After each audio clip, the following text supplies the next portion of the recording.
Hello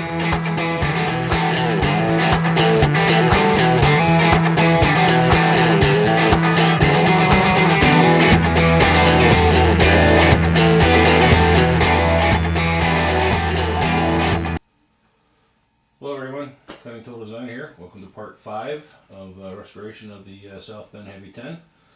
We're going to go back through here now and take a look at how the parts in the Evapo-Rust come out, and then we'll also get some of the stuff out of the bags over here, see how well this citrus strip worked. Okay, so one of the things that I did do is I stripped the tailstock and actually turned out pretty decent. Got a little bit more to do on it, but I used the easy off on that and let it set overnight, and it pretty well cleaned off for the most part. So if you leave it on there long enough, it seems to eat the paint away pretty good. So what we'll do is we'll get you in a little closer and take a look at some of these parts as they come out. Alright, we're going to open this up, and I actually ended up putting a few other things in there overnight. One of them was the bottom of the compound, and you know, of course we used this easy off stripper to get rid of the paint. Works pretty good. I just did a little light buffing on the bottom, but yeah, it took all the rust off. Now again, make sure everything's fully covered.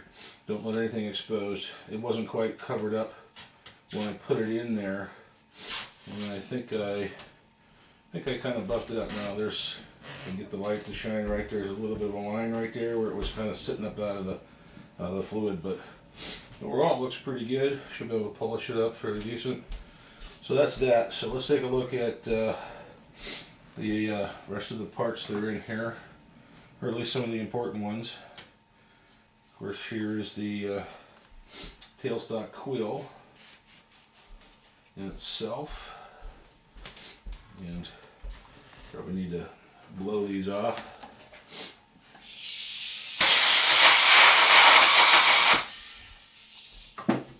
Wipe down most of the excess. There was a little bit of rust in the bottom of the keylay. Pretty well cleaned up. There is absolutely no rust on this whatsoever. So we'll just we'll polish that up a little bit.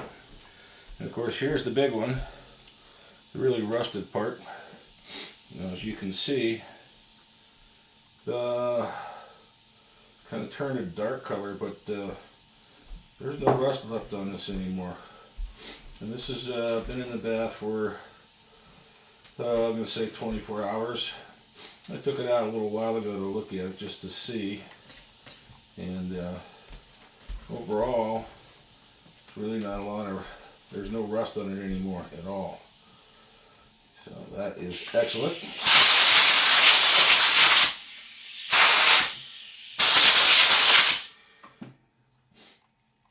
And I did kind of like polish it with a Scotch-Brite here a little bit. We'll do it over here on this side just to see. It doesn't seem like that pitting went very deep. I'm surprised. So, all in all, not too shabby.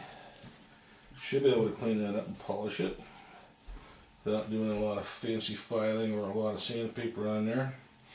If you get enough, the right light on there or not. Still a little bit of paint here and there that didn't quite come off. I don't think I'm going to worry about it. It's not like sticking up. It's pretty flush. Probably filled in some of the divot void areas. So, looks pretty good. No rust on it.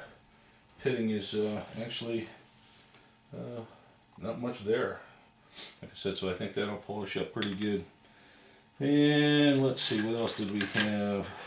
This handle was extremely rusted. And this is the one that fits on top of the, to lock the quill down. And now it's kind of like just a grayish color.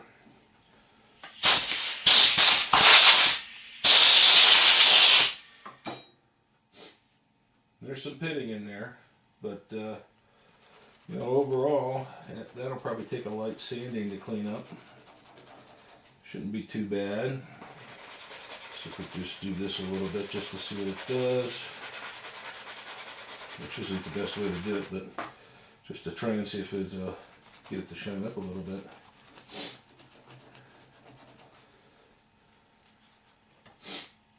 Yeah, so you can see there's a fair amount of pitting in there, but all the rust is gone. It makes life a lot easier. So that's pretty nice. So I'm thinking from what I'm seeing here, and I got all these other parts in here, that the Evapo-Rust does an excellent job. Now I got to take the rest of these out. I don't want to leave them in there too long. But of course, here's the collet adapter. The back face is what was the rustiest, and you can see the discoloration here, but it doesn't look like there's really any more rust on there. And then the outside face and the taper looks like it just needs a little polish. The outside looks pretty good. There's no more rust on the outside either, so that looks excellent. And let's give a little rub here. Get a buffing wheel on those. But yeah, excellent. I think it looks pretty good. So I'll get through and get the rest of this stuff out of here. Here's that key, chuck key, that was really rusted bad. Of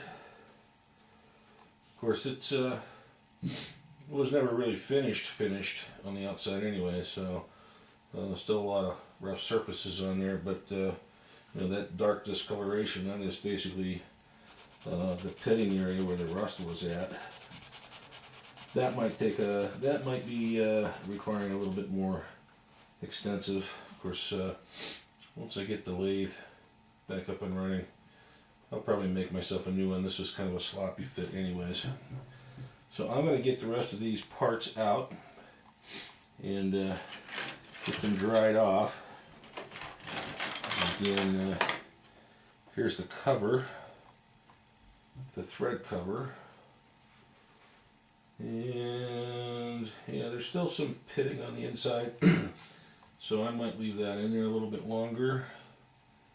And of course, it just be, I mean, it's dark. I mean, it's not the rust color that you saw before. So let's just see what this does, if it does anything to it. This was a precision made part, so it should have a fairly decent finish to begin with. Yeah, it kind of cleans up, but I think I'm going to leave it a little bit longer. That one I'll leave it a little bit longer, and go from there. Okay, so next thing we'll do is we'll take a look at what the citrus strip did to some of these parts. So I'll be right back. Okay, we're back, and we're going to open up the first bag here, see what we have. This is the compound, and how's it look? You know, it looks pretty grainy.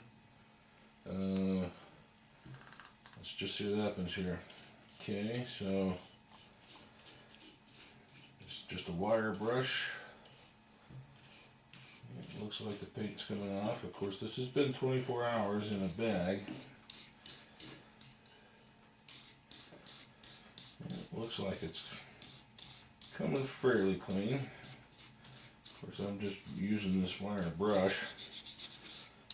Probably should try see what happens when I use a rag. Let me grab another rag for this.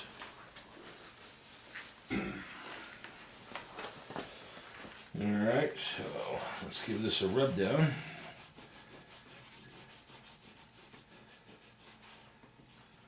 Okay, looks like yeah, it's got a lot of it. Still a lot that isn't coming off. Of course, maybe I needed to put it on a little thicker. Not sure.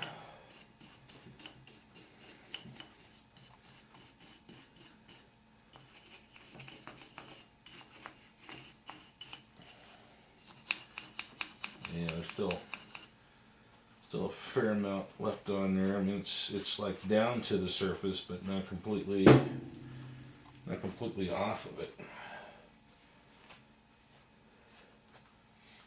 So a lot of the top layer.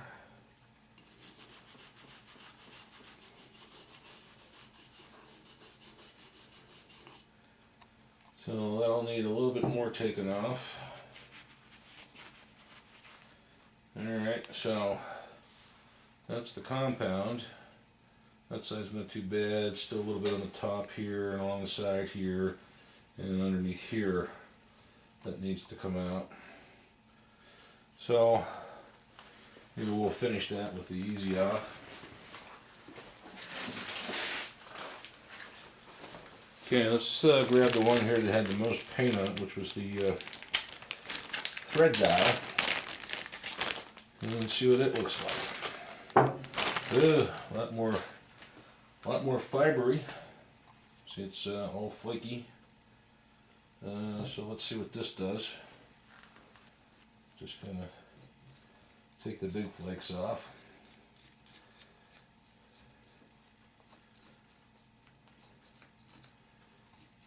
Yeah, so I mean, it definitely took paint off. It looks like this must have been repainted before.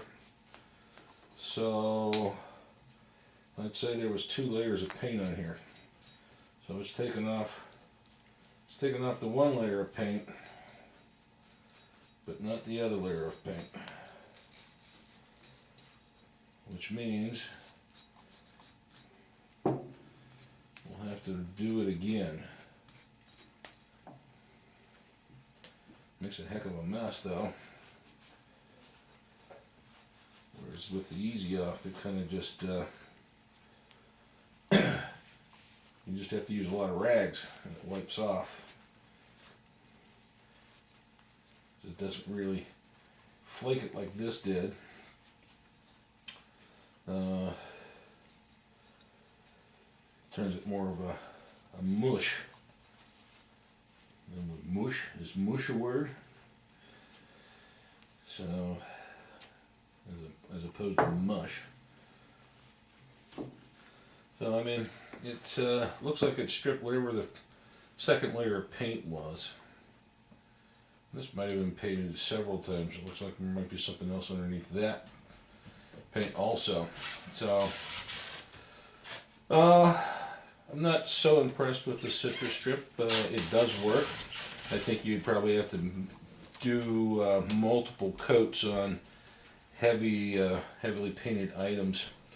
Whereas the Easy Off, of course, is a little bit more dangerous to work with. You got to watch you don't inhale it and you don't get it on your skin, kind of thing. Whereas the citrus strip, you can just slap it on. Don't have to worry about the smell or inhaling it or getting it on your skin. So it's a lot safer to work with. So I think what I'll do with this is I'll actually use the Easy Off on that one too, and see how that turns out. And of course, one of the other things that I had over here was this, oops.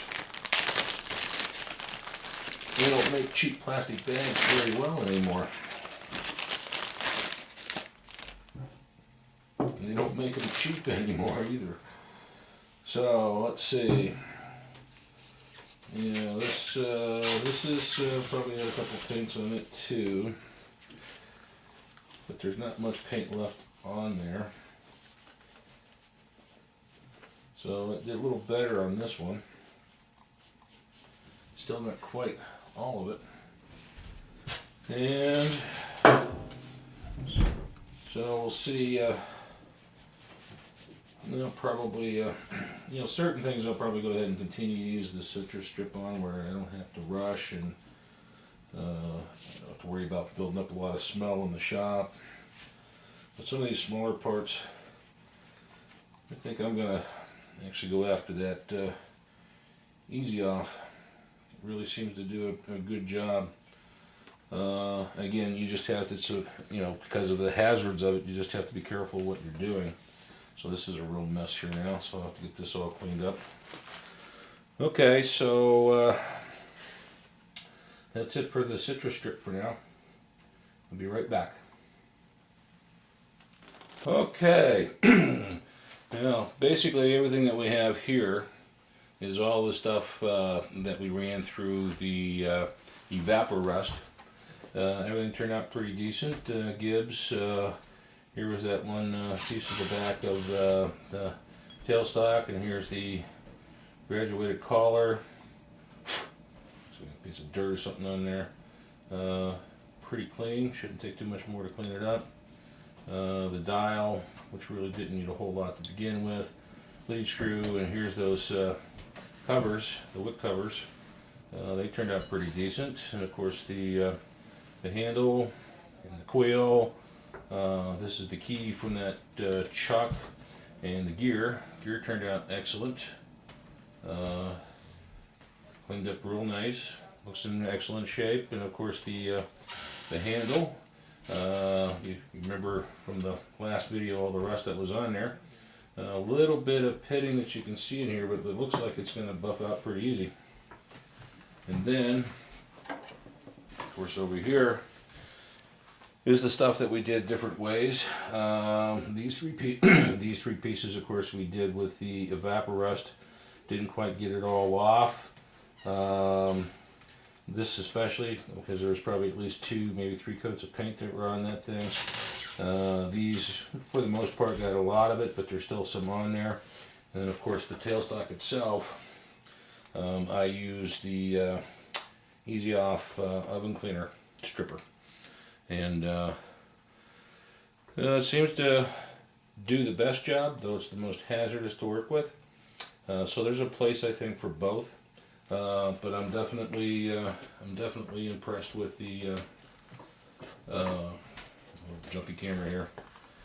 The Evapo-Rust, and here was an Armstrong 1/2-inch ratchet or wrench that was not too bad, but kind of dark, discolored, and boy, it turned out pretty nice. It wouldn't take much to shine that up or re-blue it if you want. Okay, so that's a review of the parts that we did. Okay, well, that'll be a wrap for then episode 5 on restoration of the South Bend Heavy 10. Interesting stuff. I mean, I'm not going to go through and show me doing this to every component on the machine. The main things that we'll be working on is how things are disassembled, how they come off the machine, how they come apart, review any issues we find and potential ways of fixing it. And then we'll get this stuff cleaned up, get everything replaced that needs replaced, and then we'll start the end. What we'll do is we'll back through and step by step reassemble the machine so you see how that's done, and get everything up and operational. So that's the goal for this series. And again, I'm probably not going to do any more of this unless I come across something else that works even better or is interesting enough to show. But yeah, so far with the citrus strip is pretty good. I think multiple coat coverages or a lot more left on. I didn't really cake it on. I covered it, but I know some people have to really put a lot on. So it depends upon how thick the paint is and how much you have. And how many coats are on it. The Easy Off, actually I wasn't too impressed with it at first until I let it set long enough. So, excuse me. It seems that 30 to 40 minutes is a good time for some heavy paint areas. You still might have to do it twice, but it seems to work pretty good. And the Evapo-Rust, hey, I think that stuff's great. To take away all that pitting and stuff like that, well, actually the pitting itself is what it is, but to take the rust out to the point where it takes minimal effort then to clean it up, either to re-blue it or to polish it up or to repaint it. So very pleased with that product. Okay, so with that, we'll wrap this up. If you find any of this interesting and you want to follow along this restoration, please subscribe, and that way you get notified. If you like anything that we're doing, please give me a thumbs up. Always appreciated. Feel free to leave a comment if you have any questions or suggestions for other people. Okay, so that'll be it. End of episode 5, which is going to be coming out on Christmas Eve. So I would like to take this opportunity to say thank you everyone that watches my channel and watches my videos, and all my friends out there in the machining world that are watching this, and the woodworking world that I have come to know. Greatly appreciate all your friendships, and I wish everyone a very happy and a very safe Merry Christmas. Until next time, take care.